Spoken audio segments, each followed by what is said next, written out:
السلام عليكم ورحمة الله. أعوذ بالله من الشيطان الرجيم. بسم الله الرحمن الرحيم.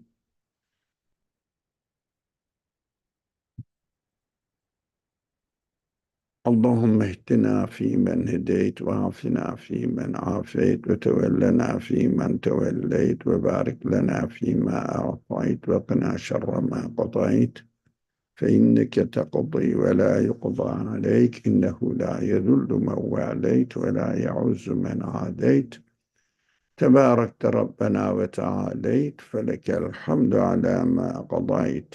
نستغفرك اللهم ونتوب إليك، وصل اللهم على محمد وعلى آله وأصحابه وأتباعه وسلم. ربنا اغفر لنا وارحمنا وأنت خير الراحمين. آمين، والحمد لله رب العالمين. آمين.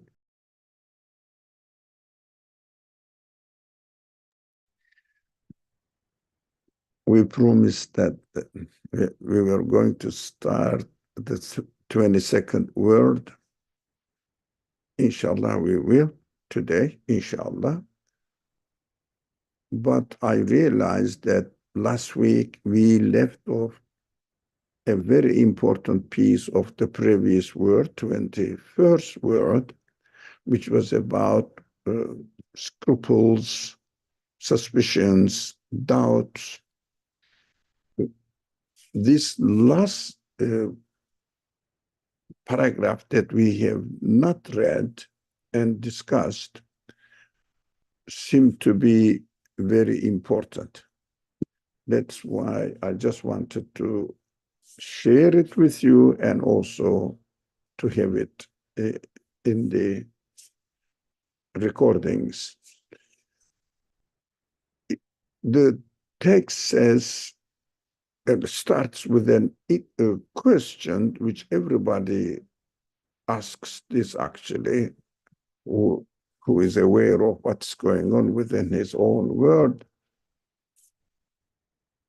If you say, what is the wisdom and purpose in scruples, suspicions, doubts being visited on us, which are thus harmful and an affliction for believers, especially I believe in God and the reality of the creation, and especially I am convinced about Islam or believing God as to be true. So while I feel secure in my belief, I understand that some doubts come to my mind. We have talked extensively that doubts are inevitable to come. But here we want to understand what is the wisdom and purpose in this way of creation. Why are we created with this quality, if you like, or in this way that whenever we have something in our comes to our mind or comes in front of us as an option to choose, the alternative, the opposite side also comes to our mind.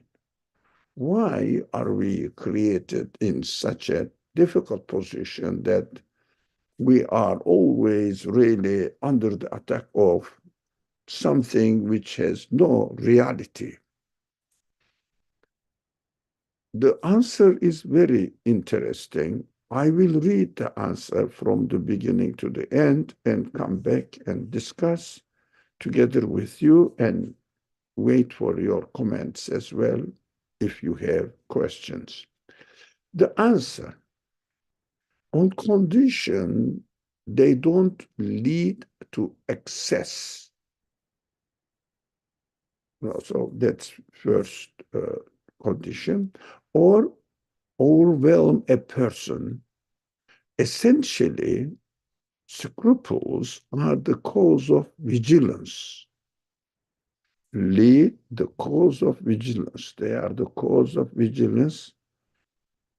Lead to seeking the best way and give rise to seriousness.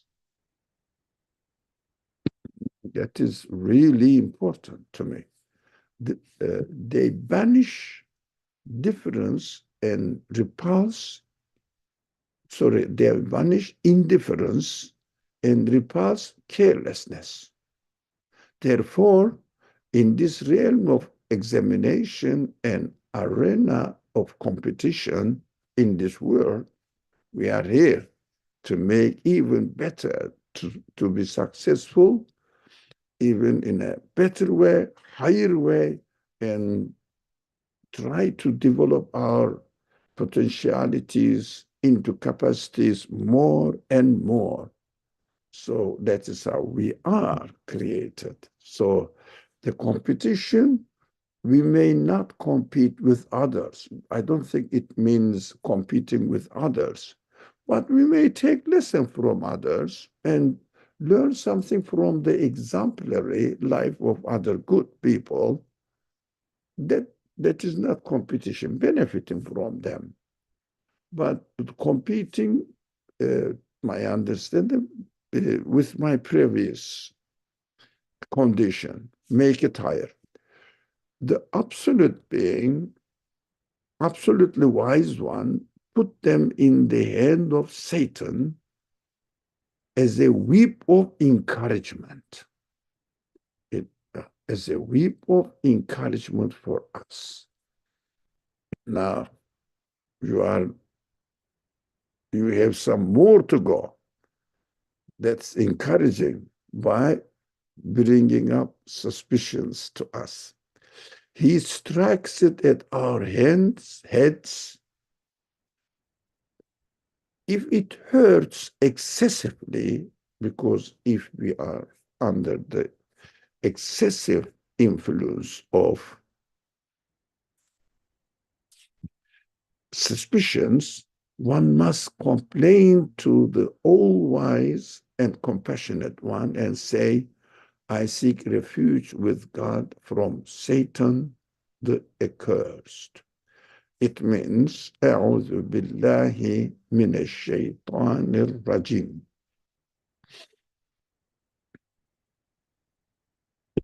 Any question and comment about this point? This is quite interesting, actually. Why doubts, or we are created in such a way that we are always open and subject to doubts, suspicions? It is interesting to me because if we, as I understand from these underlined phrases, if we didn't have this suspicion whether I have enough strong belief or any other in any other subject, if I have learned enough. So if I didn't know that, I wouldn't need to go further to improve it, to look for was searching for more. I wouldn't do that. I would say, I know, that's it. I know there is a creator. I have no doubt about it. That's my conclusion and carry on. But in our practical life, something happens and we are alarmed. Why is it so? The creator is harming me. Creator is doing something which goes against my expectations. The creator, as if he has not created what I expected of him. Lots of questions come. Beautiful. So we have to go in investigating further of the qualities of this creator and how I can really be sure that this creator must have these and these and these, such and such qualities. So the wisdom of the creator, purpose of creation, knowledge of the creator. Which kind of creator didn't know what I need? Look, something is happening to me now and it doesn't happen. I want this. And I ask the creator, please create it for me. He doesn't create. Why? Why? Then all these questions concerning or including doubt in it are encouragements for us to to investigate, look for, search for stronger evidence, maybe explanations. So go and make a research about them. This is an encouragement for us. So essentially, what I understood from this answer, essentially, the creation is taking place with the option, as far as human beings are concerned, with the option of opposite of the truth, the reality. This is wonderful. Taking my living conditions, my conditions right now, it is wonderful because I need encouragement. Otherwise, learning, let's say, graduating from the primary school, I may say, okay, I got my degree. I'm a primary school graduate certificate, graduation certificate. I got it. And that's it. I wouldn't need it. But when I experience in my life that there are some problems that I cannot solve with the knowledge I learned during the primary school education, and I feel puzzled why I don't know this, although I got the certificate degree, why I don't know this. So I need to investigate further and learn more. As far as belief is concerned, also must be the same. Must be the same. I am sure I memorized the Quran. What else I am expected to do? So there are some problems coming up on my way, I encounter in my life. Then my memorization of the whole Quran doesn't help me because I didn't know what it says. How can I solve this problem? So I need to go and do further education, learn the meaning, even learning the Arabic meaning of the verses are not enough. I have to go further. So it means investigate through the commentators on it.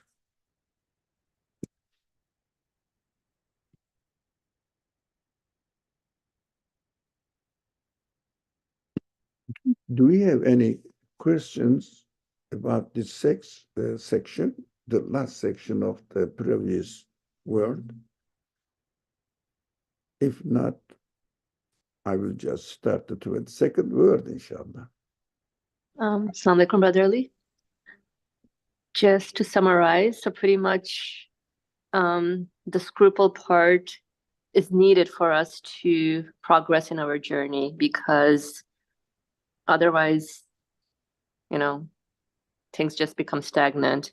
So then I'm like, okay, this is what I concluded earlier. Let me fortify my conclusions more and more and more. What's the point being made? Okay, so what is the wisdom and purpose and scruples being visited on us, which are this harmful and affliction for believers?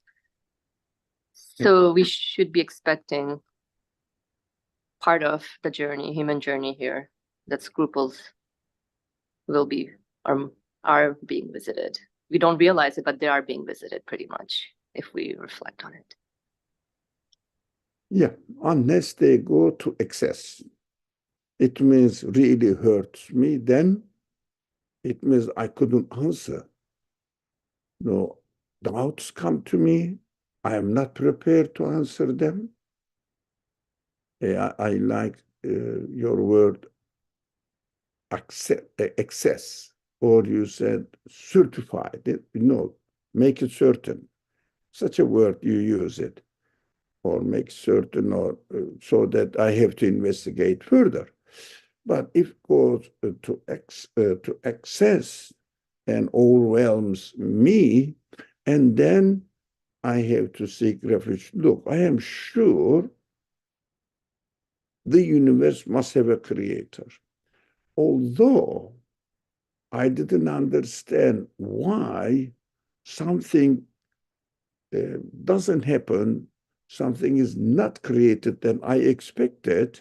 I tried my best and still it wasn't created. Do you think the creator cannot do it, or this kind of questions, and I don't have the answer, for example, then I would say, look, I should go back to the universe must have a creator. I am sure about it. And what's happening to me now? I didn't understand. Why is it happening to me now? I didn't understand, but it doesn't really shouldn't lead me to conclude that, oh, there is no creator. Oh, that is sure, but I have no answer about it. Be calm, comfortable, and try or start investigating the answer. Don't panic that, oh, do you think I am doubtful now about the creator? I lost my faith in God. Don't really fall into despair. Just make sure your belief in God is fine, but you failed in answering this problem by referring it to God because you didn't know what exactly belief in God requires to know it. It means to know God's wisdom. Really, we have to work and work and work, endless work, and try to understand God's wisdom in his merciful creation. So we can see, if we see the wisdom, we can see his mercy there. We are comfortable now.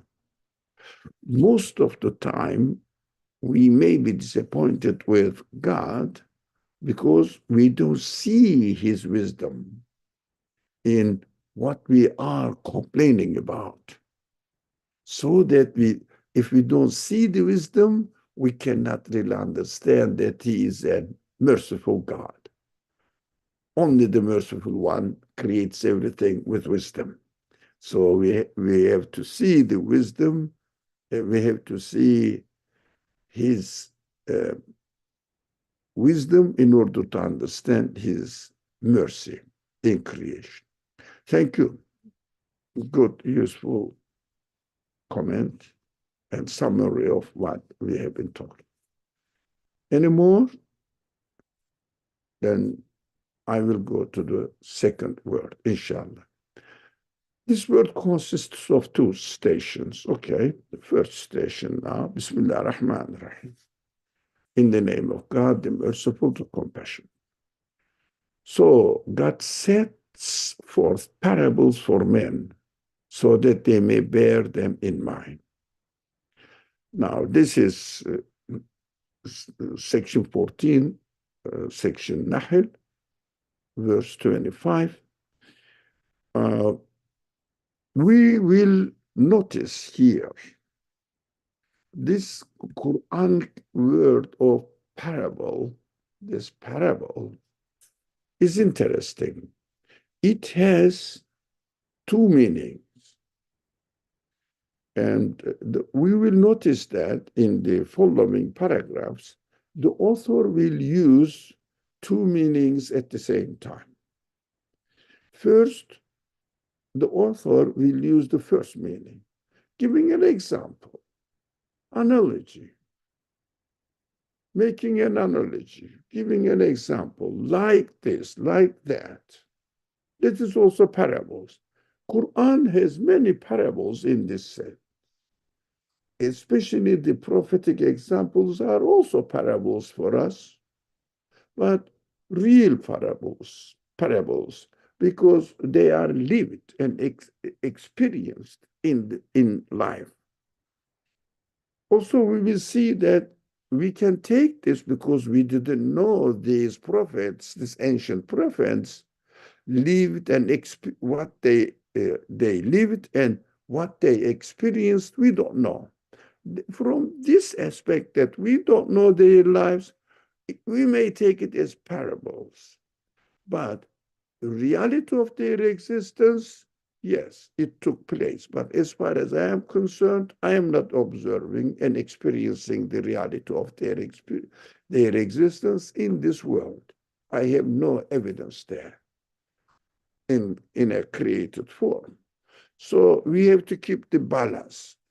While we are taking the examples presented to us in the Quran of the previous prophets, are real living experiences. When we say this, then we shouldn't forget that they are parables for me now. Vice versa. On that contrary side, if I take them as parables, it shouldn't necessarily lead me to denial of their real life experiences. Because if they were not real life experiences, God wouldn't give them, narrate their experiences in their life to me in details, because I will see in the details of these narrations related to my real life experience right now as well. But it's a relevance. This is related to my real life experiences. That is why I should be careful not to confuse two cases. In creation, the Quran narrates parables, and also we see these parables exemplified,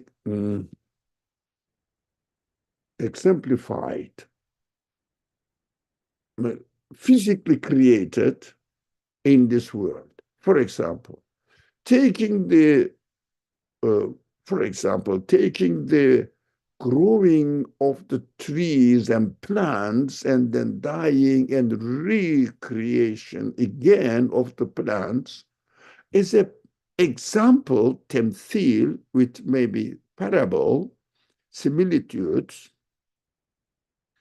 as we will see in the following verse, similitudes, and saying that the one who creates the plants over and over and over again, do you think he cannot create you over and over and over again? Every spring he creates innumerable numbers of living beings and gives them life anew.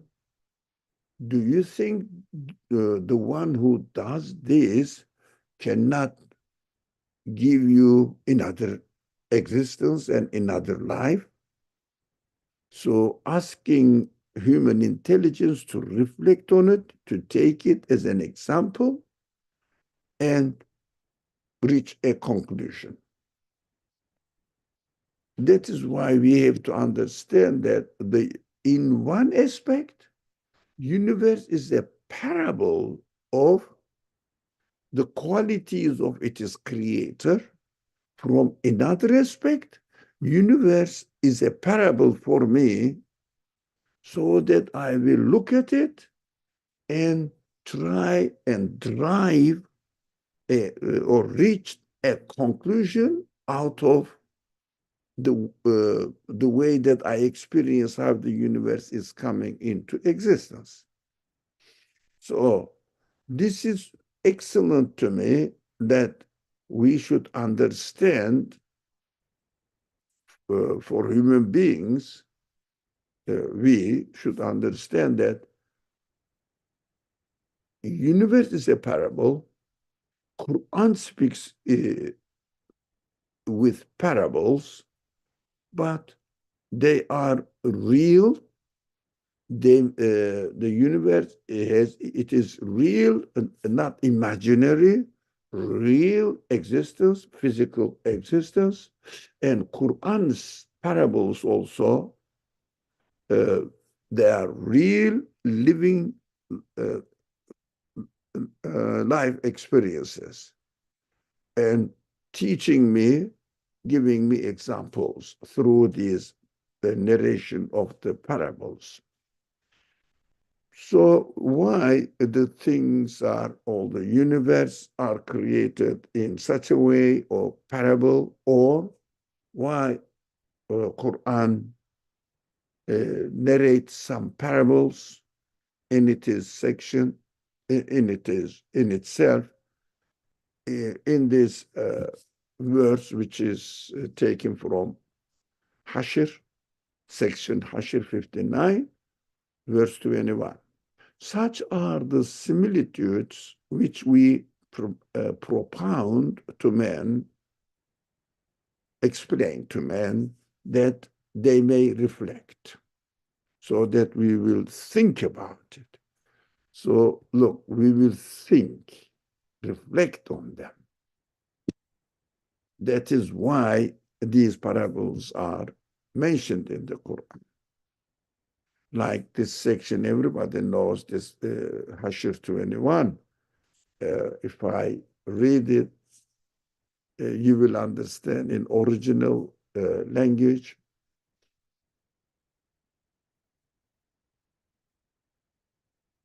وَيَضْرِبُ اللَّهُ الْأَمْثَالَ لِلنَّاسِ لَعَلَّهُمْ يَتَفَكَّرُونَ. Yeah. وَتِلْكَ الْأَمْثَالُ نَضْرِبُهَا لِلنَّاسِ لَعَلَّهُمْ يَتَفَكَّرُونَ. I think most of us know it by heart. Okay.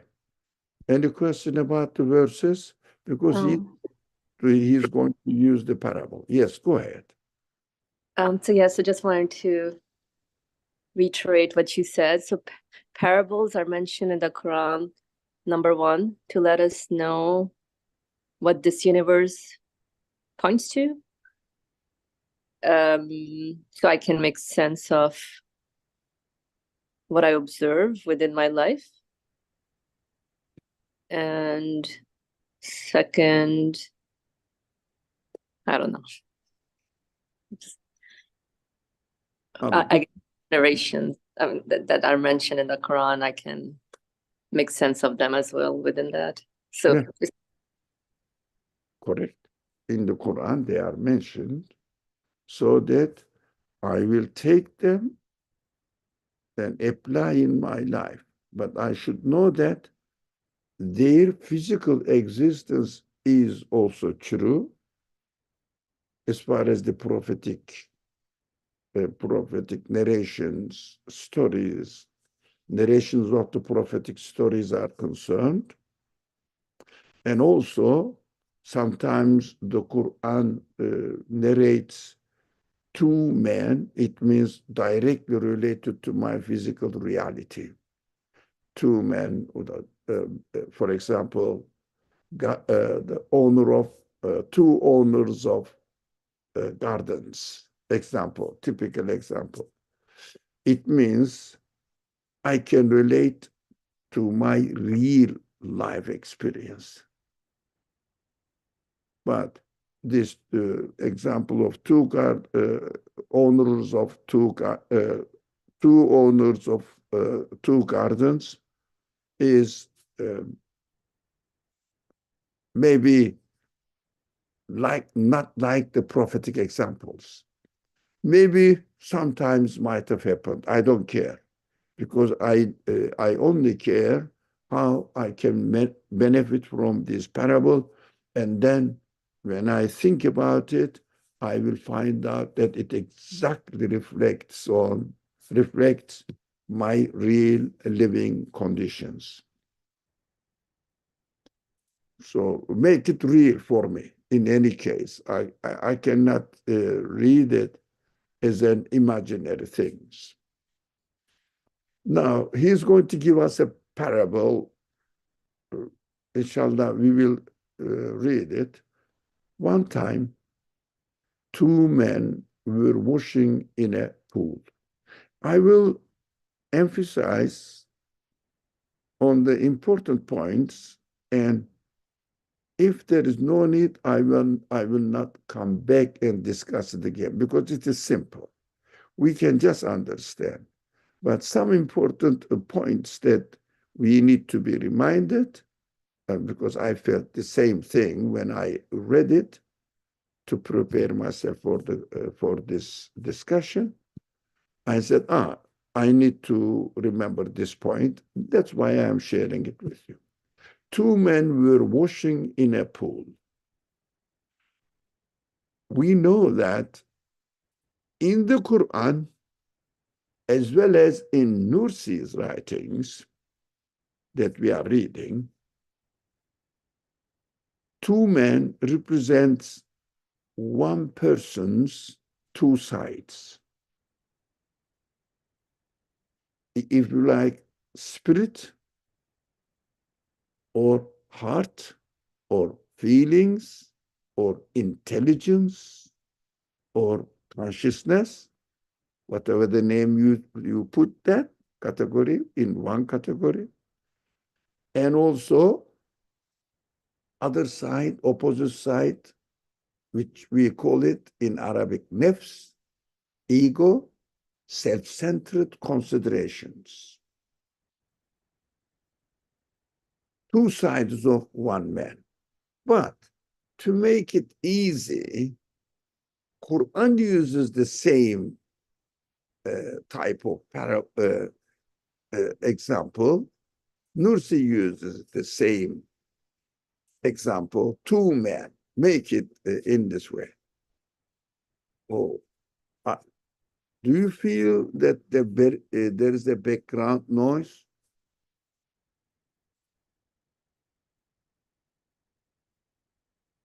No, we don't feel it. No. No? Okay. So it is not disturbing. Well, it is really high. So now these two men, under some extraordinary influence, they lost their senses. It means extraordinary influence. It means that we normally don't know. We were senseless in mother's womb. And when they opened their eyes, it means came to this world, they saw that it had transported them to a strange land. We found ourselves in a strange land. You can take it after reaching the adulthood. We understand, oh, I am in a place, and start questioning what is going on in this world. As a child, we may not, but we had some sort of preparations, background. So it was such that with its perfect order, it was like a country, or rather a town or a palace. Now the universe, here I found myself in it, and it is really a perfectly arranged palace, all the universe. They looked around themselves in complete bewilderment. We human beings start our life by questioning, why is it so? Why am I here? What am I expected to do? How come that the universe this wonderful palace-like universe exists. Why do I exist? How do I exist? Many, many endless questions. Now, this is complete bewilderment.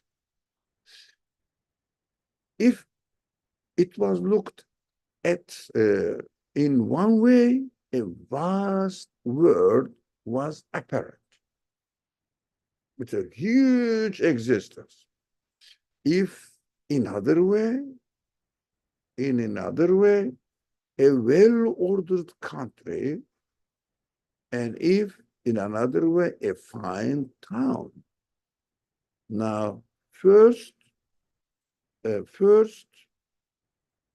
huge universe and nothing out of order. Everything is perfectly or under order, working perfectly.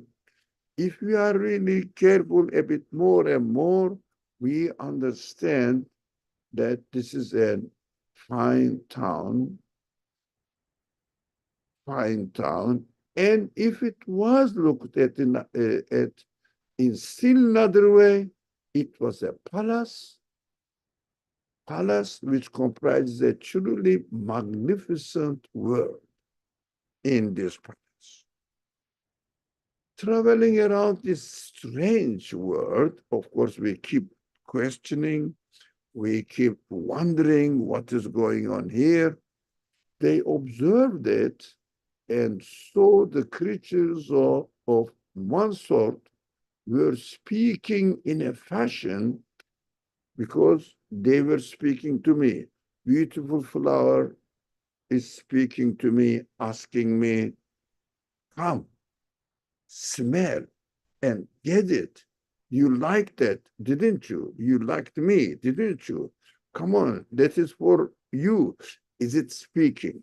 The smell of the food, hunger for the food, also is the way we communicate with the food, and food speaks to me, and I speak back to him, saying, okay, I'm going to eat you. There is a communication between me and the rest of the world. A beautiful word, a bird comes and just, I see it on the branch of the tree there. Oh, it is nice, isn't it? Yeah. So when I hear them singing, I really love them. Some of them I don't like, dirty. So we are in communication with them. I think we understood. They speak to us, but they didn't understand their language. But these two men didn't understand their language. We thought just food is inviting me to eat. I am here to and go and get the food and eat it.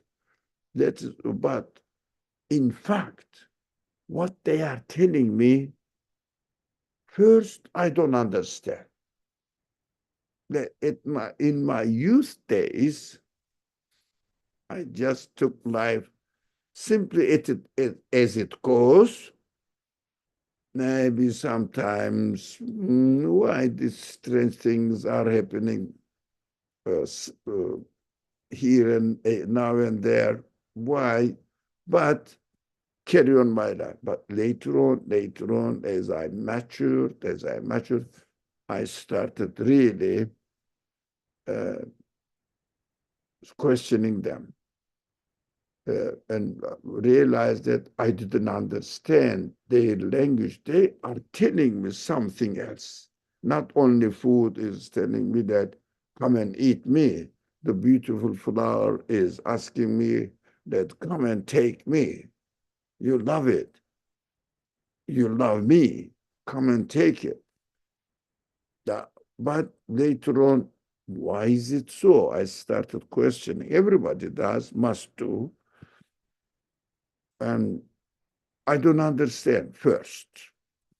Nevertheless, it was understood from the signs that from the way they are created, from the way they speak to us, it is understood that they were performing important works and duties. No, it is not really accidental things are happening here. And they are on duty. They are doing something because as far as I am concerned, I'm directly connected with them. That is why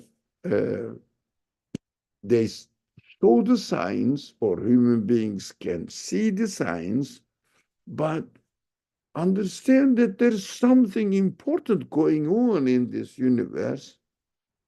Nothing is really um, simple, meaningless. Everything is meaningful, but I didn't know what they really mean to me. Although my intelligence asks the question. One of the two men said to his friend, "This strange world must have someone to regulate it. It must be under the control of someone else. It's so strange as I see, but simply thinking out of these simple things, all simple elements, all these wonderful things cannot come by themselves. There must be something behind this, working and trying to communicate with me. And this orderly country must have a lord, and his fine town must have an order or owner, and his finely made palaces must have a master building. Now, there must be something behind it. Of course, even if somebody really, especially nowadays, we know that people just simply take it and says, it is a natural, nature is developing it, nature is wonderfully working. Still, they are talking about the master building. So we will question whether saying that it is naturally happening, the things that their own nature are doing, is doing this, or there must be another conscious master builder, artfully doing everything, making everything. I bolded so that we will understand a master builder. At this stage, there must be a builder. We don't know yet. We will go into details and analyze it, and then we will realize that which kind of master builder it or he can be. It means the one who is really doing it perfectly, something is doing it perfectly, but there must be something. We must try to get to know him, for it is understood that the one who brought us here was he, because we are in connection with them. We don't exist independently from the rest of the universe. We are always in connection with them, tightly connected with each other.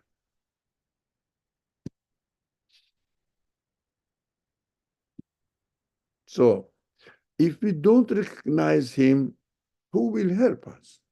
Because the things don't listen to me. When I say, okay, I'm going to grow a tree, for example, or a plant, look, it doesn't obey me. I obey the order of the way the things are happening, and it is given to me. So if I say, a plant, come out, it doesn't come. It says, no, obey something, follow the order. Find out the way I grow, so go there, obey the order of my growth, and then I will be created, given to you. because you couldn't create it. You obeyed the already existing order. You obeyed and took the already existing elements, utilized it, but you didn't create it. That's why we have to say there must be someone who is helping us. Who is that someone? What can we await from these impotent creatures, because they themselves don't do anything, but they are used like the bricks of the building. Bricks cannot, bricks cannot make the wall.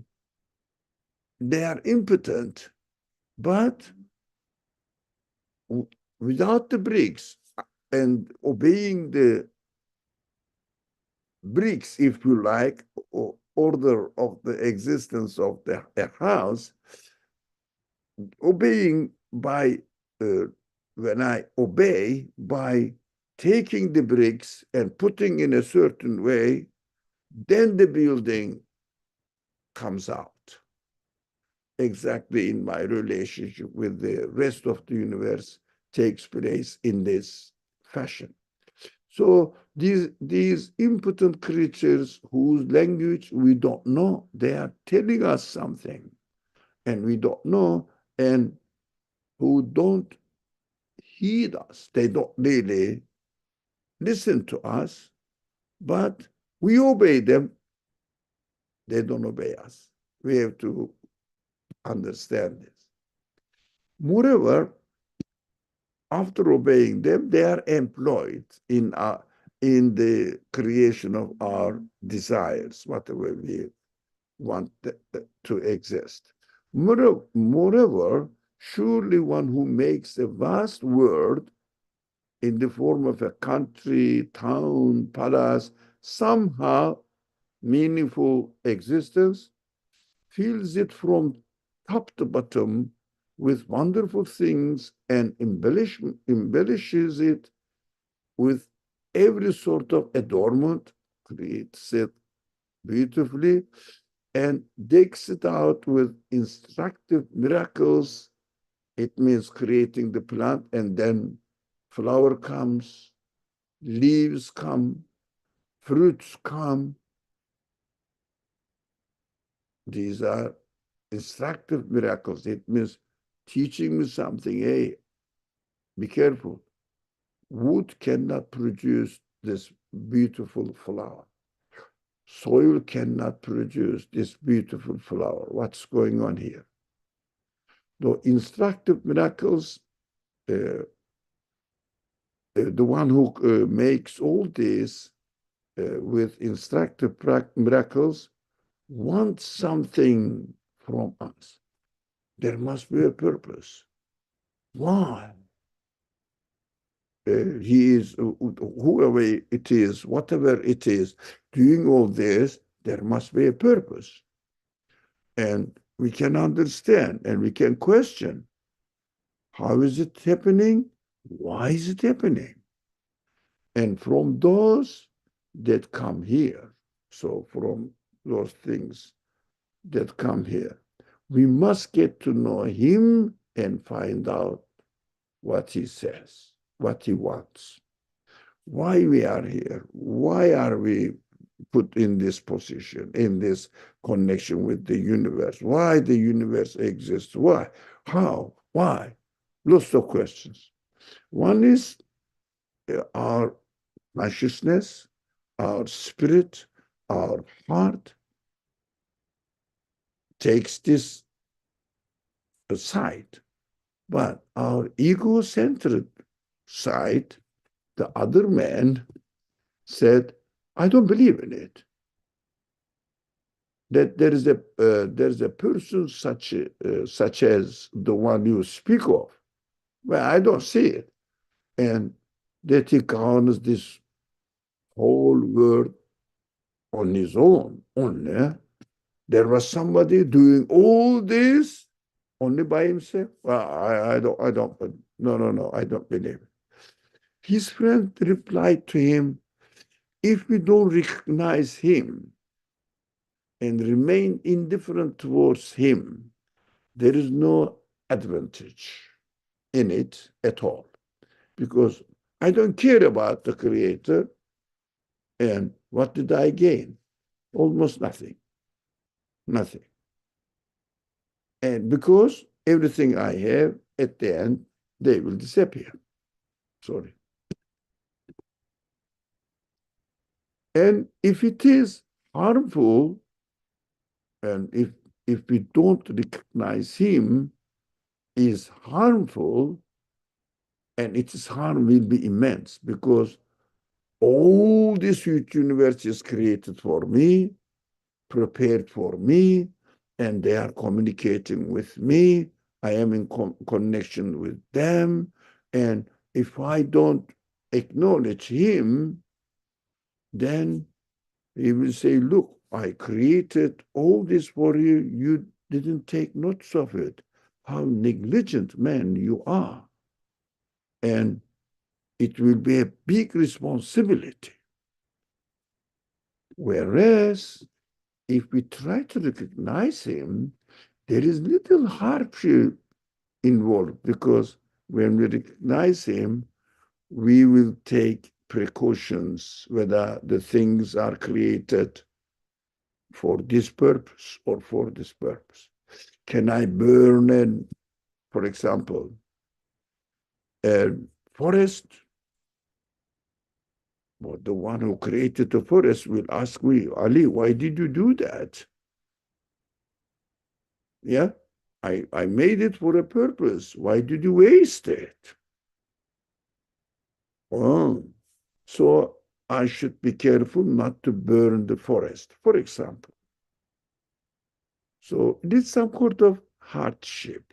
So it is a very obvious example in our practical life. Can I waste the fruit, for example, throw it away, smash it, play with the orange when we were with my brothers were very, very young child, we used to play. We didn't have the ball. We used to play with the orange as a ball, and my mother used to go crazy. So, what are you doing? Allah's blessings. So, she used to give us some sort of, how do you say, uh, things that looks like a play with this, not the orange. No. So this kind of restrictions will get involved into our way. And if there is benefit, it will be great because it will be as great as the benefit of the whole palace of the universe. Therefore, it is in no way sensible to remain indifferent towards him. No, we have to take it seriously. The foolish man said, I consider all my ease and enjoyment to lie in not thinking in him. God, take my rest. Don't think about it. Most of the people follow about on this way, this option. We have to be careful. Not think about him. Unfortunately, we have to be careful about this. We may, inshallah, we are not doing it. Also, I am not going to bother with things that make no sense to me. Now, rationally, it may not make sense to me, but not really rationally, because I take the easy way with no responsibility or a way which doesn't bring any responsibility. And all things are the confused objects of chance. Although in this example or parable, it is obvious that the person, the side, human consciousness, is really taking the reasonable option, but unfortunately, very, very brilliant people, which I cannot really understand why they do this, very brilliant, smart people see this universe as confused objects of chance. But this chance developed in the perfect order. Why? Because the things want to get a better status of existence. Why? That is their nature. Oh, that's an excuse, isn't it? It's obvious. So, say random happenings results in perfect existence. They are happening by themselves. What is it to me? I don't care. It seems to be so simple, but the smart people of this age follow this way. That is why it shouldn't be that simple. His intelligent friend replied, this obstinacy of yours will push me and a lot of others, not only us. If we take this way, other people may follow us as well. And all this obstinacy will take us into disaster. It sometimes happens that a whole country is laid waste because of one ill-mannered person. For example, if one person burns down because of irresponsible existence, and I will live in this world until I die, I don't care. So whether the forest existed or not, none of my business. Innumerable creatures, insects and animals living in it will be perished, and also human beings will be harmed. They will lose their benefits a lot. So because of one irresponsible person, many, many other human beings will be really suffering from the results of these options. So the foolish man turned to him and said, either prove me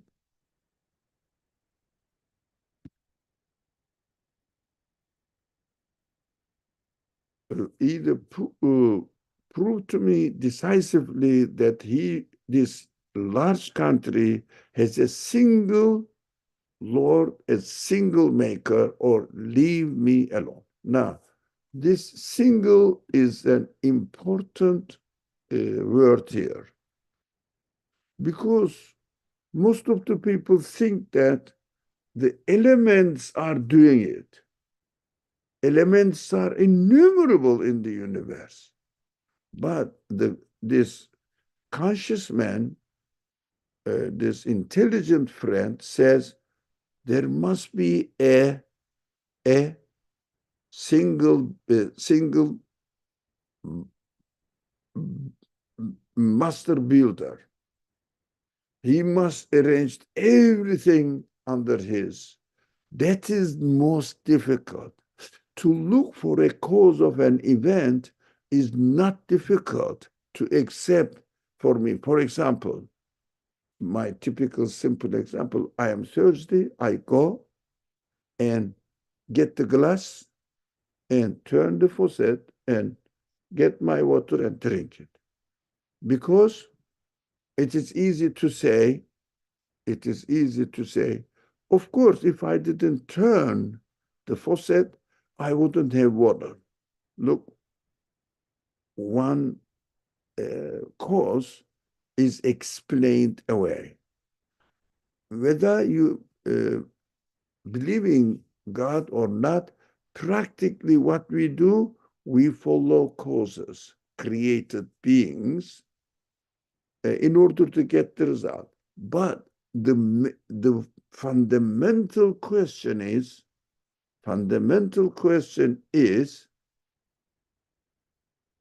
who has arranged the whole universe in this way and put us here? The things themselves or the one who did it? That is absoluteness of the Creator. We keep mentioning this absoluteness of the Creator is necessary in our discussions. That's why a single Lord is the problem for those people who are following their foolish, selfish, self-centered interest.